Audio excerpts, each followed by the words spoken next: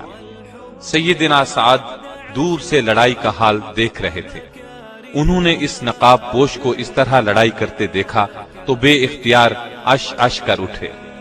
منہ پر کپڑا ہونے کی وجہ سے سیدنا سعد انہیں پہچان نہ سکے، لیکن دل میں کہہ رہے تھے کہ اس شان سے تو ابو محجن ثقفی ہی لڑا کرتا تھا۔ اگر وہ قید نہ ہوتا تو میں یہی سمجھتا کہ یہ ابو محجن ہی ہے، معلوم نہیں کہ یہ شیر کون ہے۔ شاید اللہ نے آسمان سے کوئی فرشتہ نازل کیا ہے۔ ان کے دیکھتے ہی دیکھتے مسلمانوں نے ابو محجن کے ساتھ مل کر اپنے سامنے کے ایرانیوں کو گاجر مولی کی طرح کاٹ کر رکھ دیا۔ اگر تھوڑی دیر لڑائی اور جاری رہتی تو ایرانیوں کی پچھلی صفیں بھی تباہ ہو جاتی، لیکن اب شام ہو چلی تھی، اس لیے دونوں فوجوں نے جنگ بند کر دی۔ لڑائی ختم ہوتے ہی ابو محجن قید خانے میں آ گئے اور خود ہی بیڑیاں پہن لی۔ ایسے میں سیدنا سعد اوپر سے نیچے آئے تو سلمہ رضی اللہ عنہا نے پوچھا، لڑائی کی کیا خبریں ہیں؟ انہوں نے جواب میں فرمایا، ہم دشمنوں سے لڑ رہے تھے، مسلمان بہت دباؤ میں تھے، ایرانیوں کا دباؤ بڑھتا جا رہا تھا، ایسے میں اللہ تعالیٰ نے ایک شاہ سوار کو بھیج دیا۔ وہ اس قدر بے جگری سے لڑا، ایسی سرفروشی دکھائی کہ ایرانیوں کے منہ پھر کر رہ گئے۔ اگر میں نے ابو محجن کو قید خانے میں نہ ڈالا ہوتا تو یہی خیال کرتا کہ وہ ابو محجن ہے، کیونکہ اس شاہ سوار کے لڑنے کا طریقہ بالکل ابو محجن جیسا تھا۔ اس پر سلمہ رضی اللہ عنہا نے کہا، اے امیر، وہ ابو محجن ہی تھے۔ سعد یہ سن کر حیران ہوئے اور بولے، یہ کیسے ہو سکتا ہے؟ انہیں تو میں نے بیڑیاں پہنائی ہوئی ہیں۔ اب سلمہ نے ساری بات تفصیل سے سنائی۔ سیدنا سعد سن کر بہت متاثر ہوئے، ان کی آنکھوں میں آنسو آ گئے۔ آپ نے فرمایا، جو شخص مسلمانوں پر اس طرح قربان ہوتا ہو، اللہ کی قسم میں اسے قید میں نہیں رکھ سکتا۔ یہ کہہ کر آپ اسی وقت ابو محجن کے پاس گئے، ان کی بیڑیاں کھول ڈالیں اور محبت بھرے انداز میں گلے سے لگا لیا۔ ابو محجن بھی سچے مسلمان تھے، انہوں نے جذبات سے لبریز آواز میں کہا، اے امیر، شراب پیتے وقت میں سزا سے نہ ڈرا، لیکن اب اللہ کا خوف کرتے ہوئے عہد کرتا ہوں کہ آئندہ کبھی شراب کو ہاتھ نہیں لگاؤں گا۔ چنانچہ ابو محجن نے اپنا عہد پورا کر دکھایا، پھر زندگی بھر شراب کو ہاتھ نہیں لگایا۔ ابو محجن طائف کے رہنے والے تھے، قبیلہ بنو ثقیف سے تعلق رکھتے تھے۔